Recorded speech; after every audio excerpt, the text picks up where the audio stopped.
Hello everyone, আসসালামু আলাইকুম। আজ আমি আপনাদের সামনে নিয়ে আসলাম সুন্দর একটা রেসিপি এবং স্পাইসি লাভারদের জন্য জাল একটা রেসিপি। তা হচ্ছে নাগা বিফ কারি।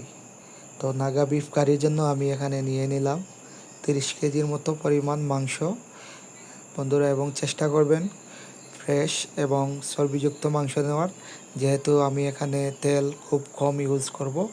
তো আপনারা দেখতে পাচ্ছেন এখানে আমি শুরুতে গরম মশলা দিয়ে দিলাম।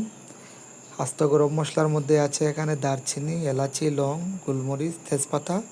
তারপর এখানে দিয়ে দিচ্ছি বন্ধুরা আদা রসুনের পেস্ট। 30 কেজি মাংসের মধ্যে 2 কেজি আদা রসুনের পেস্ট দেওয়ার চেষ্টা করবেন। 1 কেজি আদা, 1 কেজি রসুন দেওয়ার চেষ্টা করবেন। তারপরে এখানে দিয়ে দিলাম লবণ। লবণটা অবশ্যই আপনারা স্বাদ মতো দেওয়ার চেষ্টা করবেন। তো লবণ দেওয়ার পরে আমি একে একে সব ধরনের গুঁড়া মশলা দিয়ে দিলাম। গুঁড়া মশলার মধ্যে এখানে আছে হলুদের গুঁড়া, মরিচের গুঁড়া, কাশ্মীরি চিলি, তারপরে হচ্ছে গরম মশলার গুঁড়া, জিরের গুঁড়া, মিষ্টি জিরা, তারপরে ধনিয়ার গুঁড়া। তো এগুলো দেওয়ার পরে আমি এখানে দিয়ে দিলাম টমেটো। একটা টমেটোকে 4 ভাগ করে দেওয়ার চেষ্টা করবেন। তো টমেটো দেওয়া হয়ে গেলে এখানে আমি দিয়ে দিচ্ছি নাগামরিচ। অনেকগুলো নাগামরিচ এখানে আছে। আমি শুরুতে ব্যালেন্স আসার জন্য প্রায় 8টার মতো নাগামরিচ দিয়ে দিলাম। নাগামরিচ দেওয়া হয়ে গেলে বন্ধুরা এখানে আমরা কিছু তেল দিয়ে দিব। তেলের পরিমাণটা একদম সামান্য দিবেন, কারণ বিফের মধ্যে অনেকটা চর্বি আছে। তো বন্ধুরা আমি এখন পেঁয়াজ দিয়ে দিলাম। পেঁয়াজটা কম দেওয়ার চেষ্টা করবেন, বেশি দিলে এখানে গ্রেভিটা বেশি হয়ে যাবে। আর বেশি গ্রেভি হলে নাগামরিচের একটা ফ্লেভার আছে, এই ফ্লেভারটা কিন্তু প্রপারলি লাগবে না। তো বন্ধুরা আপনারা দেখতে পাচ্ছেন এখানে আমি কিন্তু পেঁয়াজ দিয়ে দিলাম। পেঁয়াজ প্রায় 2 কেজির মতো দিয়ে দিচ্ছি। তো এখানে দেখতে পাচ্ছেন তেল দিয়ে দিলাম। তেল খুব সামান্য তেল দেওয়ার চেষ্টা করবেন, এবং আপনারা অবশ্যই চেষ্টা করবেন যাতে তেলটা না দেওয়াই ভালো, যেহেতু এখানে চর্বি আছে। তেল আসলে কোনো স্বাদ বাড়ায় না, তেলের কোনো স্বাদ নাই। তারপরে তেলটা অ্যাভয়েড করার চেষ্টা করবেন। তো সবগুলো মশলা দেওয়ার পরে আপনারা দেখতে পাচ্ছেন মাংসটা আমি ম্যারিনেশন করে রাখতেছি। এখানে মাংসটা ম্যারিনেশন করার একটা টিপস আছে। মাংসটা প্রায় 10 মিনিটের মতো আপনারা অবশ্যই ম্যারিনেশন করবেন। 10 মিনিট যদি নাও পারেন তাহলে 5 মিনিট ম্যারিনেশন করে রাখবেন। তো বন্ধুরা আপনারা দেখতে পাচ্ছেন খুব সুন্দর মিলাচ্ছি, আর মশলাগুলো যদি প্রপারলি মেলানো না হয় তাহলে মাংসের ভিতরে মশলাগুলো ঢুকবে না, এবং প্রপারলি একটা ফ্লেভার আছে, ওই ফ্লেভারটা কিন্তু আসবে না। তো বন্ধুরা আপনারা দেখতে পাচ্ছেন মাংসগুলো একদম মিলিয়ে দিলাম। তো কিছুক্ষণ ম্যারিনেশন করার পরে দেখছেন খুব সুন্দর একটা কালার অলরেডি চলে আসছে। আরও অবশ্যই কালার চলে আসবে। আমরা সোলার দ্বারে যখন নিব, এখানে কিন্তু লাইটের পাওয়ারটা একদম কম লাগতেছে। এই দেখেন খুব সুন্দর একটা পাওয়ার চলে আসছে। তো পাওয়ার মধ্যে আমরা এখন আগুন দিয়ে দিব চুলায়। তো আগুন দেওয়ার পরে বন্ধুরা এখন আমরা প্রায় আধা ঘন্টা পরে দেখি কী অবস্থা। মাংসটা প্রায় পানি ছেড়ে দিয়েছে, এবং মাংসটা আবার কিছুক্ষণ লাড়াচাড়া করে এভাবে প্রায় 1 ঘন্টার মতো রেখে দিব। বন্ধুরা চেষ্টা করবেন পানি থাকতে মাঝারি আছে রান্না করার জন্য। যদি বেশি আগুন বাড়াইয়ে দেন তাহলে কিন্তু সব পানি শেষ হয়ে যাবে। পানি শেষ হয়ে গেলে অনেক সময় দেখা গেছে মাংসটার থিকনেস বেশি বেড়ে যাবে।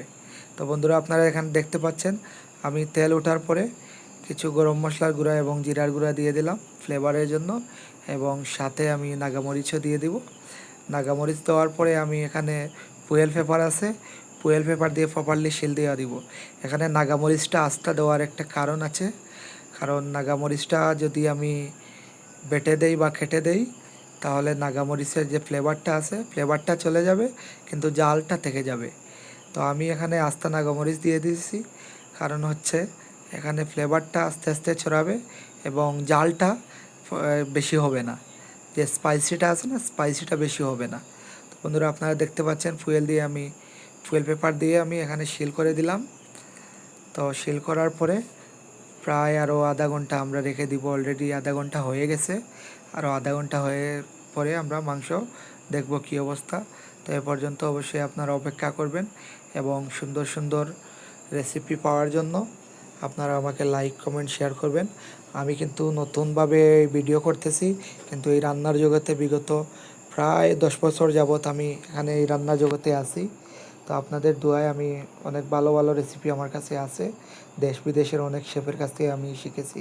তো বন্ধুরা দেখতে পাচ্ছেন আমাদের আরও আধা ঘন্টা পরে, টোটালি 1 ঘন্টা পরে আমাদের মাংসটা দম থেকে আমরা উঠাইলাম। তো খুব সুন্দর একটা ফ্লেভার চলে আসছে। তো বন্ধুরা চেষ্টা করবেন মাংসটা যেন বেশি থিকনেস না হয়। যদি বেশি থিকনেস হয় তাহলে মাংসটা ভালো লাগবে না এবং নাগামরিচের ফ্লেভারটা থাকবে না। আপনারা দেখতে পাচ্ছেন মাংসটা আমি এখন একটা বাটির মধ্যে প্রেজেন্ট করব। তো চেষ্টা করবেন এইভাবে সুন্দর একটা মাটির হাঁড়ির মধ্যে নেবেন মাংসটা। তো দেখতেও সুন্দর লাগবে, স্বাদটা এবং বাড়বে। তো বন্ধুরা আপনারা দেখতে পাচ্ছেন আমি মাটির হাঁড়িতে নিয়ে নিচ্ছি মাংসটা। খুব সুন্দর একটা ফ্লেভার চলে আসছে, মন চাইতেছে একটু খাওয়ার জন্য, কিন্তু আমি ভিডিও নষ্ট হবে এই জন্য আমি খাইতেছি না। অবশ্যই পরে খাবো, আগে আপনাদেরকে দেখাই কি হলো।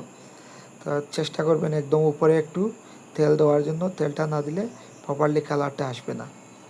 তো বন্ধুরা এখন আমি প্রেজেন্ট করতেছি এখানে কিন্তু ব্রাউন অনিয়ন, যেটা বেরেস্তা বলে, পেঁয়াজ ভাজা আমি দিয়ে দিলাম, সাথে কিছু আদা দিয়ে দিলাম প্রেজেন্টের জন্য, এবং গ্রিন চিলি দিয়ে দিলাম 2টা, সাথে একটা লেমন গার্নিশ দিয়ে দিলাম।